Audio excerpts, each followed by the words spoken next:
Good morning, Miss Lydia. Good morning. It's been a while since we've had a chance to sit there and talk, and since you've done an interview, and we're glad you agreed to do an interview with us again today, because I believe a lot's transpired for you and for us in the videos recently. So what have you been up to the last few months? It's been a busy few months. Ladies Wicked Playground went to Exotica. A bunch of us helped run the dungeon there. We got to meet a lot of amazing people. Also, I have been doing more videos and having a great time doing that. So, Exotica. What exactly is Exotica?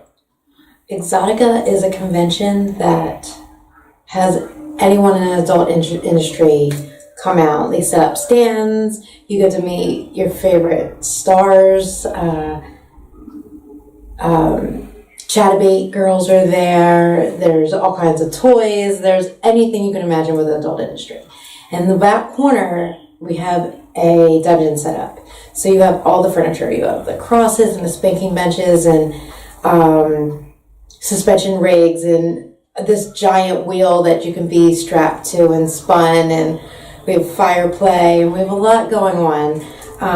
We brought Ladies Wicked Playground brought 6 of us. So we had Miss Lady, Miss J, Mistress Kai, myself, and 2 gentlemen this year we brought in that do more flogging and suspension, and we just had a great time running that. I can tell by the smile you really enjoyed it. Yes.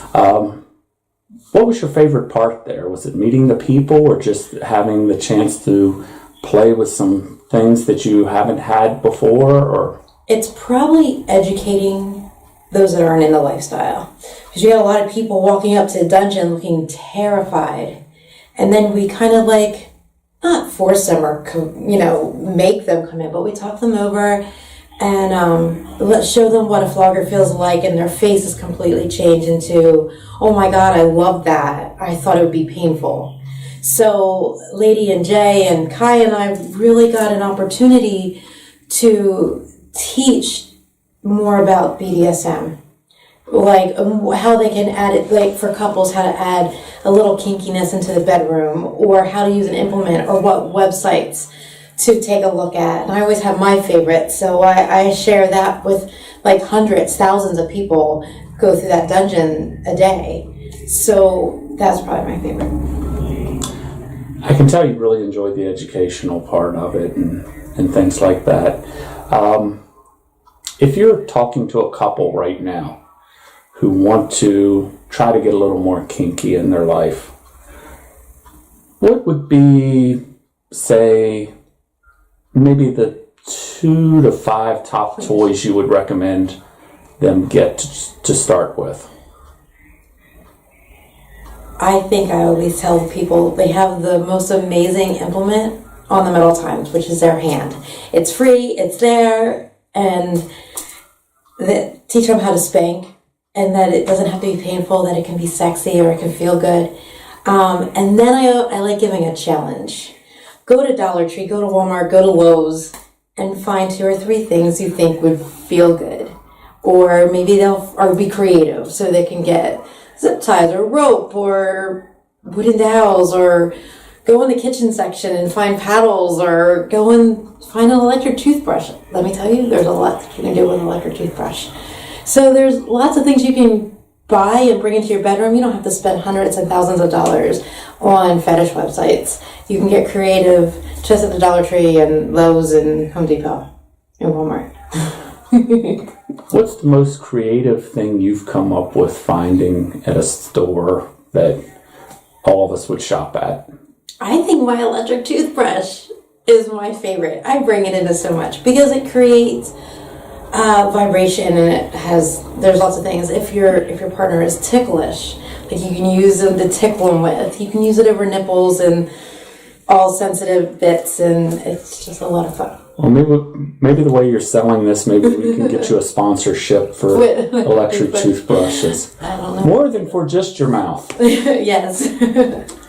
Now, I know you traveled and did several of the Exoticas, and Are you going to be doing any more of those? Yes, I believe it's first weekend in April. We're in Denver. Then there's Chicago. And then in June or July, there's Miami. And then back to New Jersey again in the fall. So like have my dates set. I don't know if I'm going to make Chicago, but the other three I definitely will be at in 2018. Well, you heard it, people. Miss Lydia will be coming to a venue near you. Yes. And if anyone wants to find out those dates, all they have to do is Google Exotica with 3 X's and the dates will come up. Okay, that's good. So besides Exotica, I know for a fact, as we've been the ones shooting video with you, that you've shot a lot of new videos. Yes. We're getting ready to release some in the coming weeks. Mm-hmm. And these have been more of a domestic discipline type focus than the straight BDSM. Yeah. And, we've always shot a mix before, but lately we just wanted to try something a little different.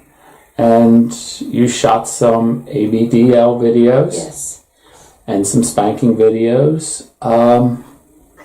Tell us a little about them. Well, they're the first videos that I have done female. It was actually so much fun. This young lady is amazing, and we connected. So I think it will show on video a little different than the BDSM. Besides being so much fun to shoot with her,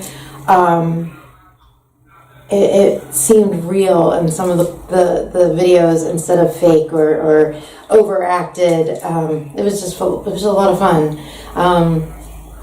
I think for me, I started as a Spanko, and domestic discipline, and even though I love BDSM and I love all different kinks and fetishes, I will always say spanking is probably my favorite. And showing it doesn't have to be violent or ugly. It can be more loving in some aspects, or it can be controlled. It doesn't have to be crazy and out of control. I think it's the videos were a whole lot of fun to shoot. And I think they're going to be great. I'm so excited for them to come out. Yeah, I definitely enjoyed shooting those videos. And one of the things I noticed, you used an implement that I've not seen you use before in the videos. No. And I don't believe I've even seen you use it at parties. At parties or in sessions. And that was a shoe. It was a shoe. There were reasons that we had to use a shoe. I don't know, am I allowed to say why? Sure. The young lady had promised another top that she would use a hairbrush. Only with this person first. And so I totally respected that. I'm like, well, I wanted something that was domestic or something a mom would use. So I didn't want it to be a store-bought paddle or anything like that. So I found a flip-flop with like a rubber sole, and it was perfect. It was a lot of fun. Yes, you definitely made her red with that. That's for sure. The ABDL, we've seen you do that before. Yes. With Stephen. Yes. Mm-hmm. And is that something you enjoy doing? It is. And at first I always said, no, that's not for me. But when I first tried it, probably about 6 years ago, was my very first. I always had spanking clients that asked me or like encouraged me to try. And the first session that I did with somebody that was ABDL, it was like organic. It just fit my personality. I think a lot of people like playing at parties and friends always say that I'm more the mommy, a little bit more nurturing.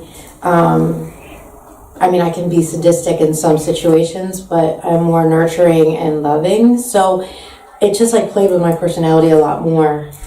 So yeah. Okay. You've really evolved and changed a lot professionally, And also physically, little bird told me that you got a certification this past year. I did. I finally pushed myself to get my personal trainer cert and a nutrition cert. So I've been a life coach for 10 years, but now I have the certification and a little bit more knowledge behind, what I do and offer. So I kind of mixed disciplinarian and life coach years ago. So if anyone needs extra accountability in their life, sometimes that's all it takes. They know if they're going to get a good over-the-knee spanking, if they don't follow their rules or meet their goals that they want. Sometimes that's all it takes.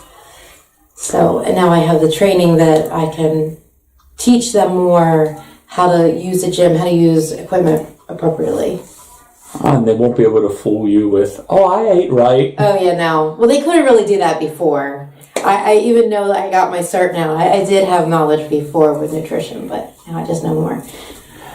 And it's official. If someone wanted you as a life coach, yes, what would they expect from you initially? I mean, how would they go about working with you to set that up? What would they need to give you? I like a meeting and sit and even see if we would work well together. And usually I work well with pretty much everyone. If I can tell that this is just something that is that you're not really serious about, and that you're going to fight me on it, I don't take you on as a client. I want someone that this is something that they really need. And it's not just eating and losing weight. It could be quitting smoking. It could be getting their bills in order or their life in order. Some people have ADHD, so I just help them set goals and times, and that helps them just have a better life. But I'll sit down, we'll talk about 4 or 5 goals, and then rules to help them accomplish their goals, and then we set consequences. So if they're exhausted because they don't go to bed till 2 a.m, we'll set a bedtime. So there's consequences for not going to bed, like even taking away your computer. Your computer has to be shut off by a certain time. It doesn't always have to be spanking for a consequence or discipline. So I've had clients write lines. I just like children, and you have to find what consequence is going to make it that they just don't want it. If they want to be spanked, spanking is not a very good consequence. So writing 1,000 lines might be a better consequence. Devious. But yeah. And you said you've done life coaching for 10 years. Yes. What do you consider your greatest success during that time? Not naming names, but No. it did. I had a lot of college students that were on academic probation. So awesome to see them on Dean's List a semester or 2 semesters later. And a lot of that isn't just being spanked. It's all of a sudden there's no parties and they're going to bed on time and they have more structure. So I think my life coach kind of brings to them almost like being back at mom's, there's rules and there's consequences, and so that helps them. So I would say that's definitely, but I've had many people quit smoking. I think that's a huge success without a patch, without taking more drugs to quit smoking. My husband is actually one of my life coach clients, or was one of my life coach clients. That's how I met him. And his first year, he lost 70 pounds. And that's a pretty big success. Yes. We got his blood sugar down, and yeah. Very good, very good. But the big thing in the room that we all know is you're a dominatrix here at Ladies Wicked Playground. Yeah, I'm pro-dominant, yes. So, and we've talked a little about this in the past. And we know that you can go from different sides, from being light to being very heavy and, as you said earlier, sadistic. Yes. What do you think the most sadistic thing you've done in play is? I would say my most sadistic, like what brings out the sadistic in me is probably ball busting. ball busting, CBT, and there's another mistress here named Mistress Cat. She calls me the giddy sadist, so I giggle and I get all excited too. The person I'm playing with really knows I'm enjoying it when I get into that headspace. I don't get mean and strict. I don't want to say silly because then that takes away from the sadistic sense of it, but happy. I am. I really love some of the things that I do. When I can get into my sadistic side, the ball busting is big. Needle play, blood play. Like, I can really get sadistic when I do that. Some of my harsher spanking scenes can be really sadistic. If I know who I'm playing with wants me to go there, and I can let the beast out, I can really get sadistic, which... Very true. Yes. I well know that. I recently had an opportunity to watch you do fire play. Yes. And I believe that's relatively new for you. Yes, about a year or so. Yes. So how did you get into it, and what do you like about it? Well, I have mentors over the years. I watched fire play with the wand and lighting moose on fire, and actually there was someone from New York who told me there's a glove that you can buy. You soak in alcohol and you can use, and I like things to be a little bit more simplistic. And there was a client someone that came to the parties and wanted fire play, and I don't have a wand here at that time, and I decided to try in a controlled setting. Someone had a wet towel. It wasn't dangerous. It wasn't out of my control, but using an alcohol spray bottle and a lighter, and it turned out to be the most fun that I've ever had with fire play. It is great. With the wand and wiping, it's just like a massage. So it kind of, to me, gets a little boring. Where the fire, you don't know how the fire is going to light up, and it's just... I have a couple guys come to me that they don't get waxed anymore. They come to me with all their hair on, and they leave with all the hair off. It's a little smelly. We have to open windows, but it's so much fun. Yeah, I've had a chance to witness that, and yes, it is a little smelly. There are pictures on my Twitter feed if anyone wants to see them. And those pictures are very good. I've seen those pictures. I also witnessed that scene in person. Yes. And the gentleman was very happy. Mm-hmm. And he didn't get burnt. No. That's one thing with fire play. It's more sensual. It feels warm, sometimes warm and yummy if you do it on the back or the bottom. It's great after like a needle play scene where then there's more sensation, but it's basically a sensation play. Well, we've talked quite a bit today, and yes. I'm sure we're going to talk again in the future. Sure. I'd like to do these every couple months, and because a lot changes, and mm-hmm. You've definitely changed and evolved during that time. Is there anything you want to tell people watching this before we go and cut this today? I'll put on the spot.